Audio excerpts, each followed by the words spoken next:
Ibu bapak, saudara-saudara rahimakumullah yang kami hormati, kami muliakan, Badan Kemakmuran Masjid Al-Hikmah Hertasning, Perumahan Hertasning Madani, Kabupaten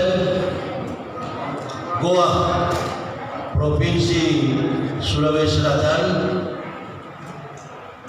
imam rawatib, para alim ulama, tokoh-tokoh masyarakat, berhadir pula dengan kita saat ini sosok ulama Dr. Haji Hasan Basri. Sepintas lalu banyak kita berbicara terkait dengan pelaksanaan dakwah kesinambungan generasi Islam di masa yang akan datang. Dan yang kami cintai, kami banggakan, ma'asyiral muslimin wal muslimah rahimakumullah.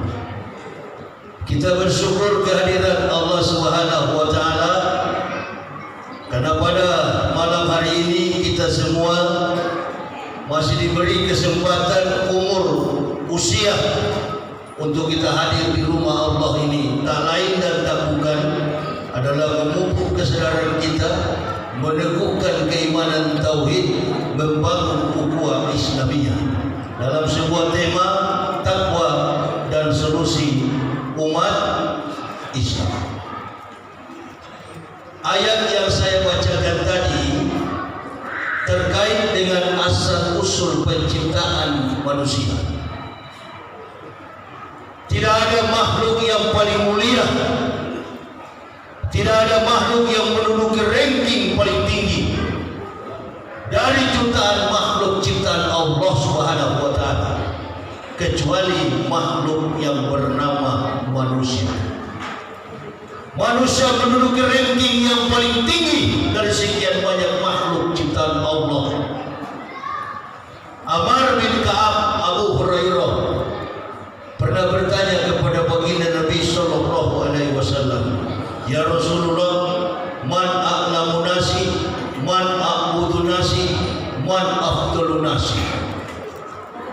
Siapakah manusia yang berilmu? Siapakah manusia yang ahli ibadah? Dan siapakah manusia yang paling utama, afdal?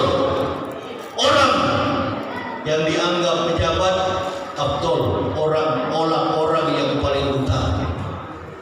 Tiga pertanyaan dikantar oleh Rasulullah dengan satu jawaban, al-aqilu, orang yang berakal. Tidakkah engkau berdua tahu, Amr bin Ka'ab Abu Hurairah, kata Rasulullah SAW, manusia diciptakan oleh Allah Subhanahu wa taala di antara susunan malaikat yang berakal tanpa syahwat dan binatang yang bersyahwat tanpa akal. Kemuliaan manusia itu karena diberi akal oleh Allah.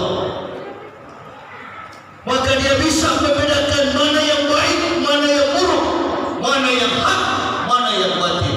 Apalagi manusia itu disebut manusia mukmin, orang-orang bertakwa. Sebaliknya kata Allah, inna syarat lawabbi innallahil lazina kafaru fahum la yu'minun. Sesungguhnya binatang makhluk yang paling buruk di sisi Allah adalah orang-orang kafir. Jadi ada perbedaan antara bumi dan langit. Apabila kita mengukur sebuah kapasitas atau solusi takwa bagi umat Islam. Ini kan takwa dan solusi umat Islam. Takwa itu bukan kata yang mudah. Ibu bapak, saudara-saudaraku, kata takwa itu hanya ada pada golongan orang-orang mukmin yang setia. Apalagi di hari-hari terakhir ini kita mendengar banyak orang Islam tapi kelakuannya kafir. Ada banyak. Banyak orang mengaku Islam, KTP-nya Islam, agamanya Islam, mati-matian mempertahankan sebagai umat Islam, tapi ujung-ujungnya kehidupan mereka itu di dalam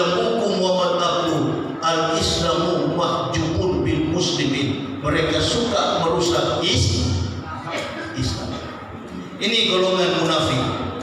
Jadi kata takwa ini bukan kata sembarang. Kata takwa itu hanya ada kepada orang-orang yang setia. Dari awal dia mengucapkan la ilaha illallah Muhammad Rasulullah, konsisten, walking on the right track. Dia berjalan pada jalur yang lurus. Sebagaimana sumpah setiap hari 5 kali dalam sehari, 17 rakaat, ihdina siratal mustaqim. Ini bukan sekedar ucapan ibu bapak, saudara-saudaraku. Ini adalah bentuk ketakwaan kita dari awal. 120 hari manusia dikandung di dalam rahim seorang ibu. Saya dan seluruh jamaah yang hadir, 120 hari kita dikandung di dalam rahim ibu. Maka saat itu juga manusia itu disebut sebagai makhluk yang fitrah. Oh masih ada ya. Jadi nanti kalau ibu habis ceramah keluar ke jalan raya, lalu ibu menemukan di kompleks ini atau di luar kompleks lain ada seorang ibu hamil bukan beragama Islam, kandungannya sudah 120 hari 4 bulan, maka bayi di dalam kandungan itu adalah fitrah. Ini masih suasana Idul Fitri. Maka bayi di dalam kandungan seorang ibu itu adalah fitrah, suci, apapun agamanya, apalagi beragama Islam. Ini kita perlu tahu. Jadi hak asasi manusia itu adalah fitrah, bukan human rights. Hak asasi manusia itu adalah fitrah. Saya dikandung dari dalam rahim ibu saya, istri saya, anak-anak saya, kemudian satu keluarga kami mengucapkan la ilaha illallah Muhammad Rasulullah. Apakah saya di kandungan kafir atau saya muslim? Saya di dalam kandungan ibu saya kafir atau muslim? Muslim. Makanya tidak ada anak haram di dalam Islam. Amin ya rabbal. Ini ketinggian ajaran Islam. Orang kafir yang tidak mendapatkan hidayah, Allahu Akbar, sangat rugi. Ini fitrah.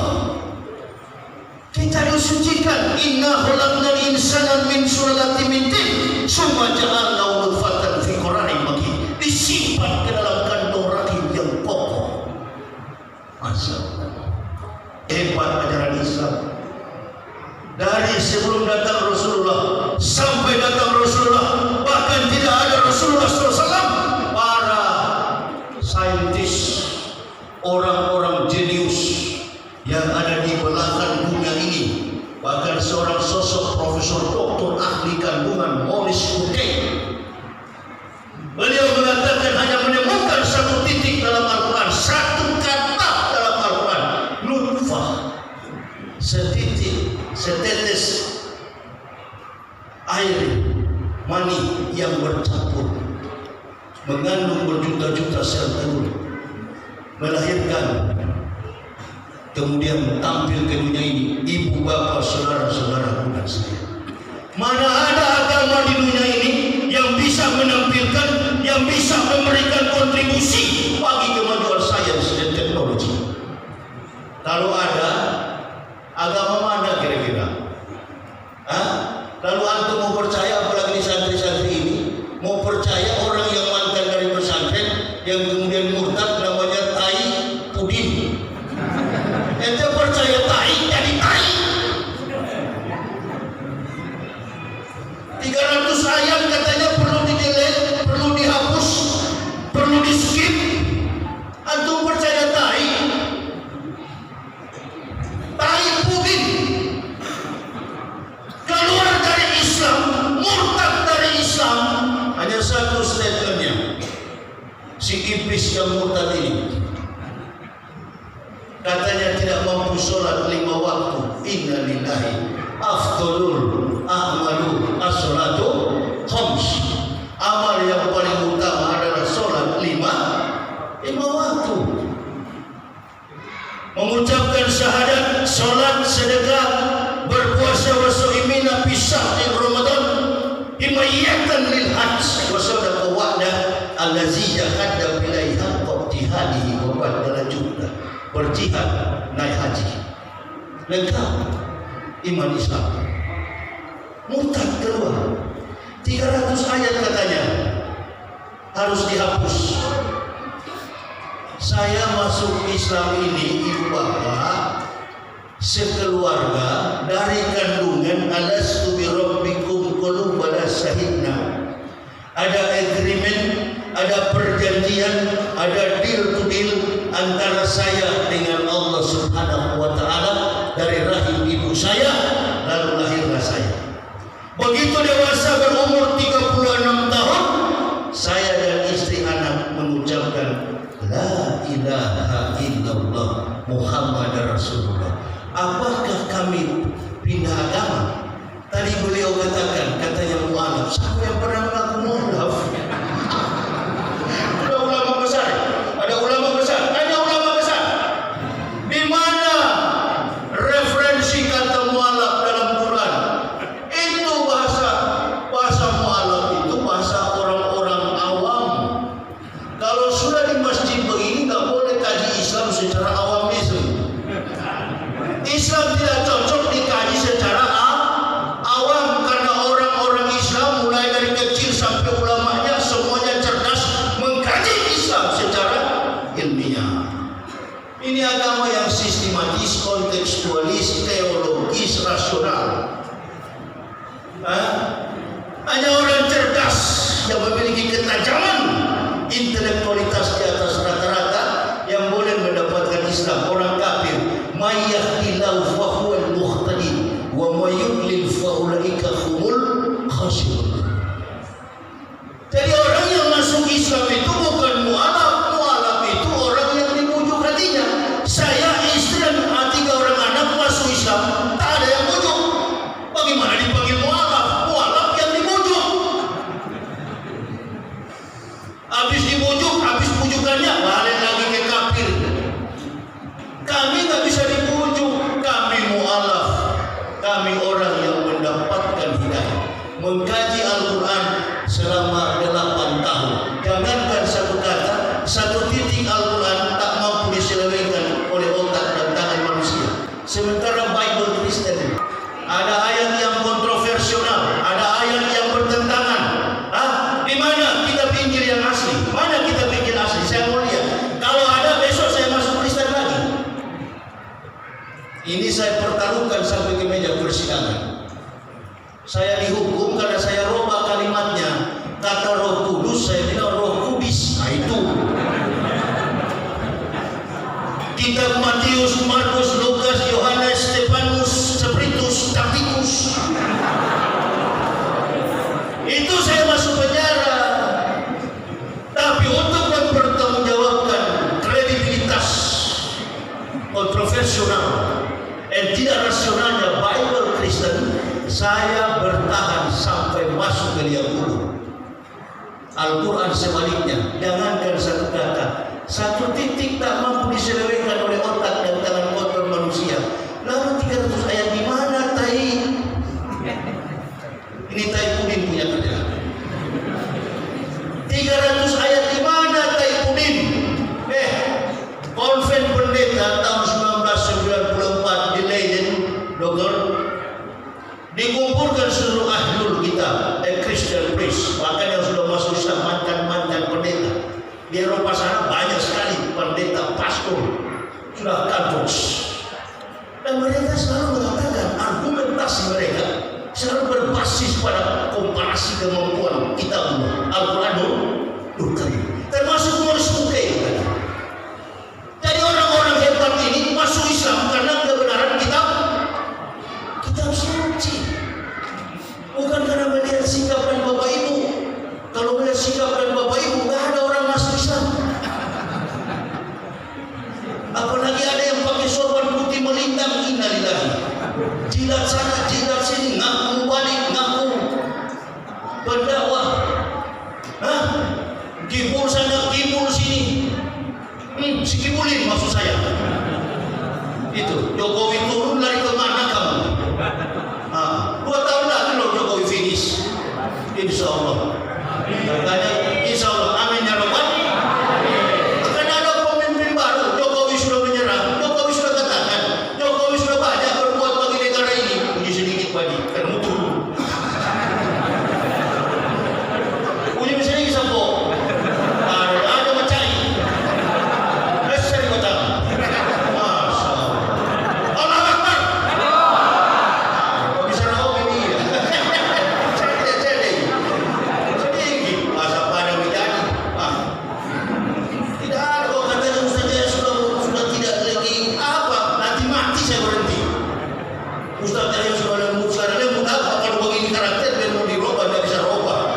ada pemilihan presiden, saya sudah istirahat. Ada yang sambung 3 periode.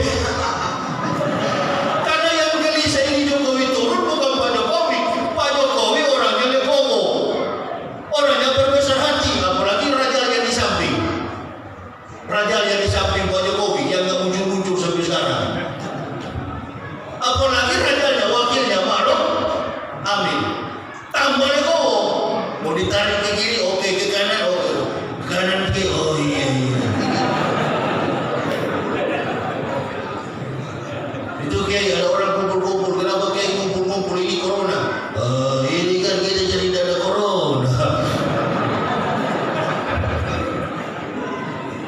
Anak apal betul tuh tajwidnya pakai Maruf. Tapi nggak bisa Kiai, ini kan masa corona.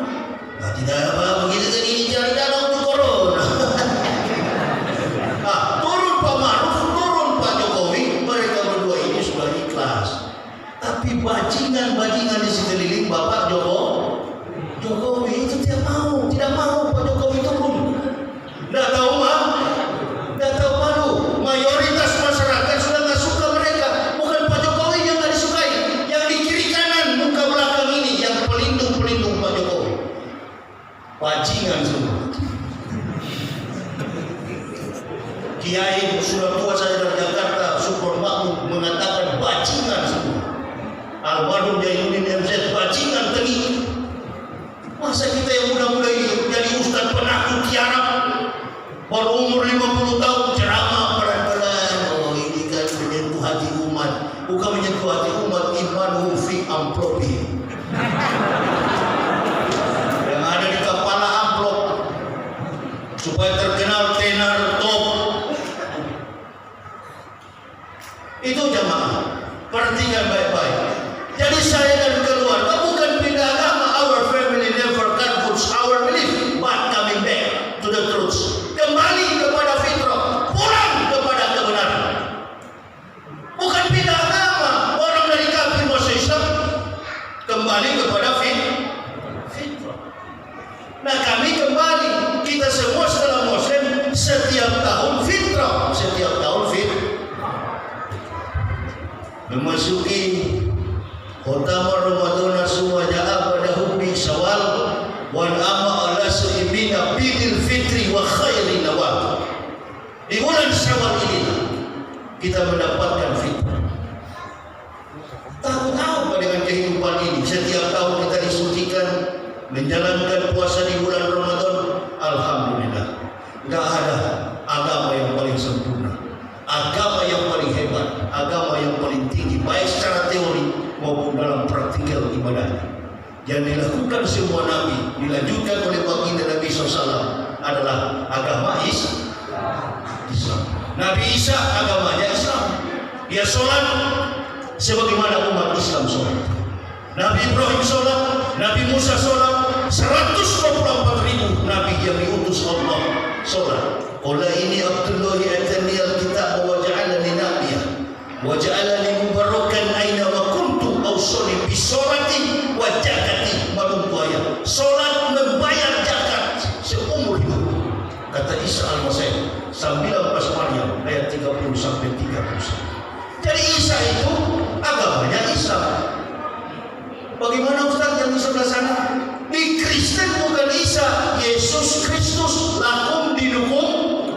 Berulang-ulang saya katakan jamaah, gak bosan-bosan saya sampaikan itu. Kristen menuhankan Yesus Kristus, bukan Isa al-Masih. Paham kira-kira? Lakum dinukum waliadin sana. Yesus Kristus Tuhan Kristen, Isa al-Masih kita komplain, kita klaim Isa al-Masih adalah Nabi yang ke-24 dalam ajaran Islam. Kok bisa-bisanya ibu bapak yang Muslim seolah-olah mengiyakan Isa itu Yesus, Yesus itu Isa. Kalau Yesus itu Isa, saya mau tanya satu pertanyaan sederhana. Siapa yang bisa buktikan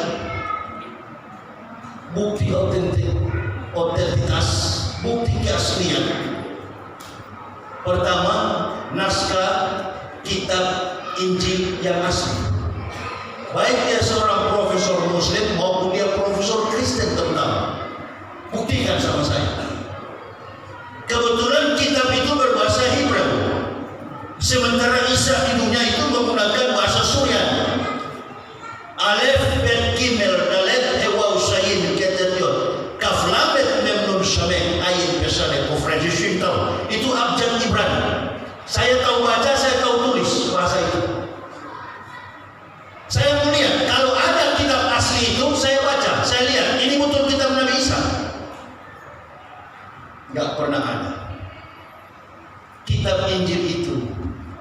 diturunkan Allah Subhanahu wa taala pada malam ke-18 Ramadan. Malam ke-18 Ramadan. Malam pertama Ramadan diturunkan suhuf Ibrahim. 600 tahun kemudian Allah Subhanahu wa taala turunkan lembar Taurat di Bukit Sinai.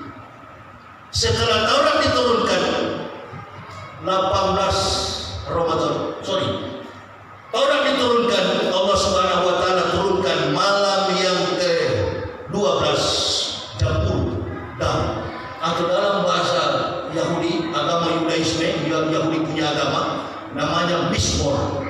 Dalam bahasa Kristen Perjanjian Lama Old Testament Mazmur, atau dalam bahasa Islam Zabur Daud. Nyanyian puji-pujian, Song of David, Song of Solomon. Jadi nyanyian puji-pujian Daud dan anaknya Solomon. Malam ke-18 Ramadan, 1200 tahun setelah Jabur, Allah Subhanahu wa taala turunkan lembar kitab Injil Isa alaihissalam. Setelah lembar Injil Isa alaihissalam, 620 tahun setelah Injil, Allah sempurnakan dengan Al-Furqan, kertas pembeda, manuskrip antara hak dan batil. Itu yang dinamakan Al-Quran. Jadi silsilah turunnya kitab-kitab para nabi itu selalu terjadi pada bulan Ramadan, bulan yang panas. Panas karena dosa-dosa kita, panas karena cuaca, tapi semua nabi mendapatkan wahyu selalu pada bulan Ramadan. Itu kita mesti tahu. Jadi kalau bicara Injil nggak ada pada kitab orang Yahudi. Coba tanya orang Yahudi, Yeshua. Siapa Yesus Kristus itu? Mereka bilang itu adalah, nanti lihat itu kalau nggak percaya sama saya. Itu adalah orang-orang beragama yang tidak punya rasionalitas, kata Yahudi. Nanti aku perhatikan di YouTube apa doa orang Yahudi. Adonai Jismorka Mikorra, Yesemor Nafseta Mikorra, Adonai Jismorka Kaufu Eka Me'at We'at Morabin. Itu bahasa Ibrani. Ya, Adonai Jismorka Mikorra, Yesemor Nafseta Mikorra. Ini waktu saya pendeta, saya pernah bikin lagu juara 1.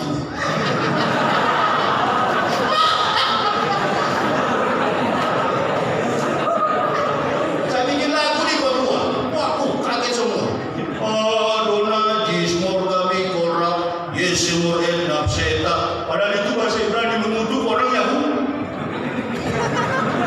Itu kutukan Allah kepada orang Yahudi. Sama dengan kita masih kecil. Siapa yang pernah sekolah di agama Kristen? Ada teman-teman yang beragama Islam. Ustaz, saya pernah sekolah di agama Kristen. Nah, terus apa? Iya nih, saya pernah belajar doa Bapa kami. Coba kau sebut. Bapa kami yang di sorga, dikudus namamu, datanglah kerajaanmu. Dalam bahasa Ibrani-nya saya yang karang dulu itu. Abinu seba sabayem yidkada semeka tabo marmuteka yasre suneka kaasirka amba arens adlemu kelutan lanu ayom bohong sembuh. Buset. Kalau bahasa Arab saya angkat tangan, saya bukan ahli dalam bahasa Arab. Tapi kalau bahasa Hebrew dah coba-coba. Masih kuat lah, insya Allah Pak Haji, walaupun sudah 50 tahun, IQ saya masih kuat, insya Allah. Ini karena sakit-sakitan Pak Haji, ini pun sudah ngos-ngosan, aku masih mau hidup, ini aku mau selesai malam ini. Ya Haji, kayaknya sudah tidak mampu ya. Jadi itu Bapak saudara-saudara rahimahumullah. Kita mesti bersyukur mendapatkan agama Islam. Jangan ikut tai-tai pudin itu. Ya, amin ya Rabbal alamin. Bacaan Quran tadi Masya Allah, luar biasa, mumtaz. Bengkali siapa kalau tidak kori, suruh ini saya. Ini sama-sama pasangan, satu tukang baca Quran, satu penceramah. Jangan dulu terpeka semua.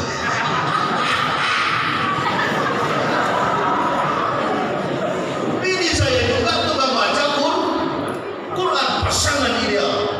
Nanti lewat nih, amplopnya lain juga. Jangan dihitung satu.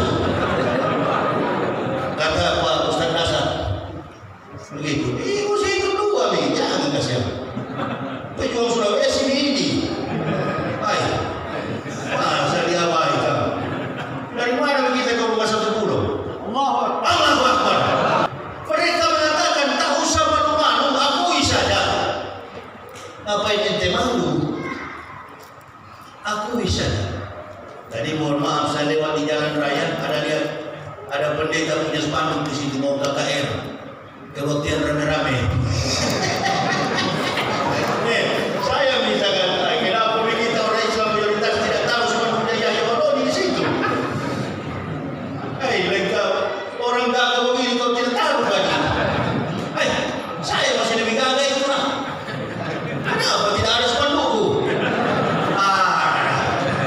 Di sini kita ini kadang-kadang susah mencari solusi bagi umat Islam ini.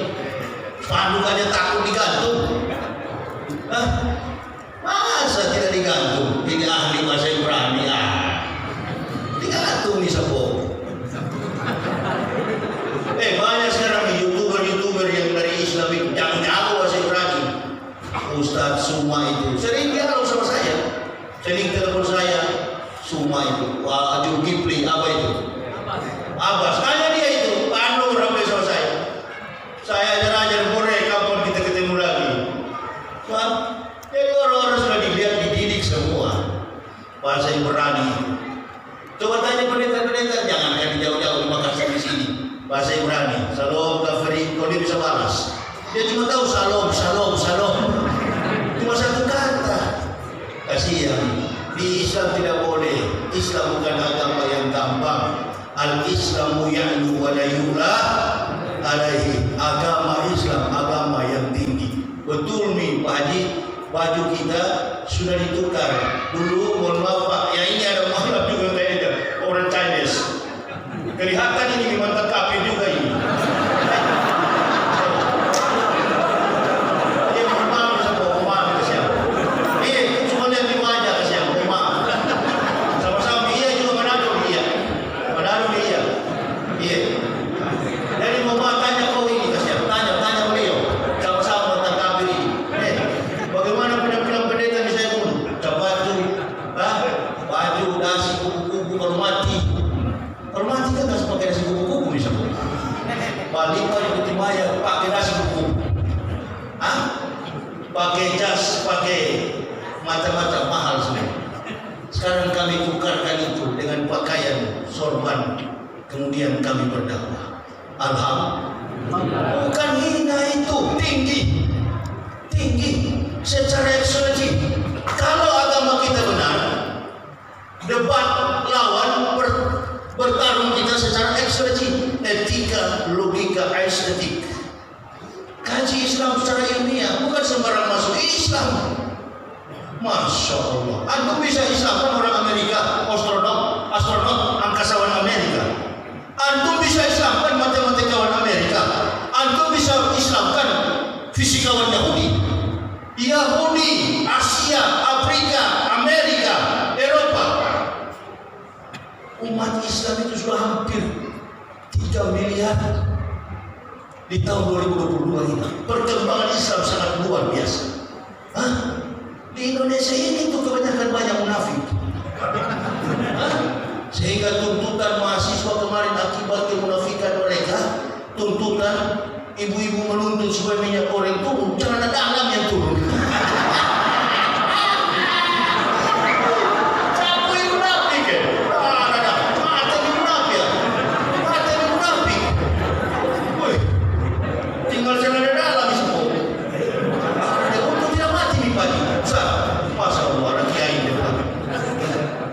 Kalau saya tahu orang kiai begini jadi payah saya terang.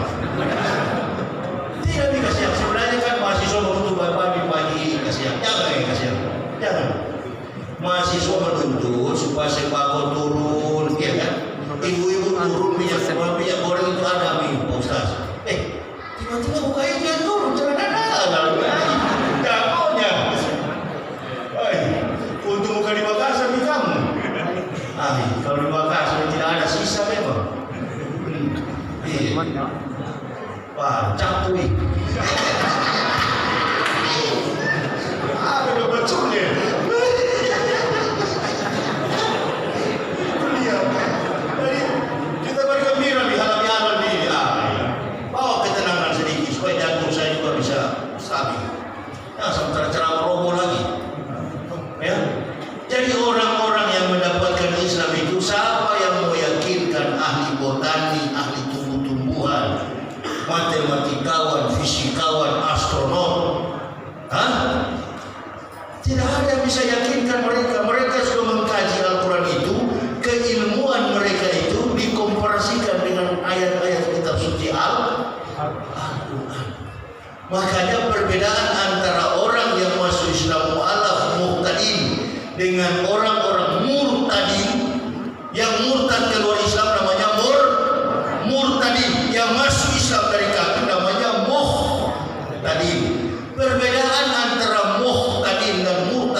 Apa kita orang Islam bisa menipu?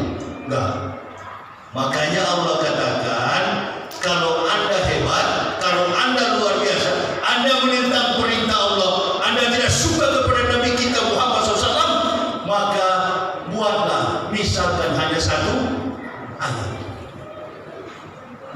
Misalkan cuma satu ayat, bisa nggak mereka buat? Sudah tidak bisa buat satu ayat, menghapus 300 ayat. Atau memang betul-betul tai ini ya. Rusak ini, tai pudin. Iya, jangan ada, ini adik-adik di santri ini, saya tekan betul-betul kalian. Karena saya pudin itu riwayatnya dulu dari pesan. Awas ada yang pemalas sholat, kalau ada yang pemalas sikap yang lain. Amin ya Rabbal. Benih-benih seperti itulah akan bertumbuh seperti si tai pudin tadi. Ingat baik-baik ceramah saya ini, pegang sampai masuk ke liang kubur. Sudah mendapatkan Islam. Tidak ada yang paling beruntung di dunia ini kecuali umat Islam. Masya Allah. Kami juga beruntung walaupun masuknya dari kafir. Ibu bapak paling beruntung. Sudah begitu lahir mayoritas orang Makassar beragama Islam. Ada yang di luar sana, Masya Allah, walaupun mereka nakal-nakal, tapi mereka beragama Islam.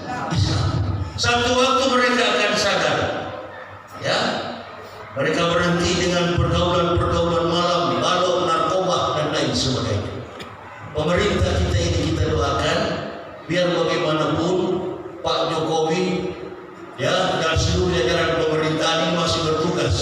2 tahun lebih lagi, sedikit tahun lagi, walaupun kita kemarin-kemarin mohon maaf Ustaz, banyak babak belur. Hampir 8 tahun umat Islam ini di bawah rezim ini banyak babak belur. Dan yang paling sakit, yang paling terasa betul lelah menghadapi rezim ini adalah kami para pendakwah. Digiring, ditangkap satu persatu. Adapun yang tidak ditangkap tapi digertak. Jangan berkumpul di masjid. Kenapa? Ada COVID. Jangan berkumpul di masjid. Ada apa? Tanda virus. Gak boleh berkumpul. 2 tahun lamanya umat Islam tidak bisa sholat tarawih berjamaah. Inilah ujian yang Allah berikan. Introspeksi diri. Ada apa di balik pemerintahan ini? Kita mau katakan Jokowi itu bukan kehendak Allah. Beliau jadi presiden karena kehendak Allah. Allah jadikan Pak Jokowi presiden. Di balik itu kita bertafakur. Kita mulai istikharah. Kita mulai bertanya kepada Allah. Kenapa sudah 6 presiden yang silih berganti, baru presiden ke-7 ini kita menderita? Kenapa? Allah sengaja menguji umat Islam di Indonesia. Karena di balik ujian ini akan ada pemimpin terbaik dari semua pemimpin yang pernah ada di Indonesia. Allahu Akbar. Amin ya Rabbal. Dari semua pemimpin dari Soekarno sampai Jokowi, 7 presiden. Karena Allah sudah punya rencana Indonesia ke depan memasuki gerbang negara yang insya Allah berkembang menjadi negara maju, dipimpin oleh presiden yang betul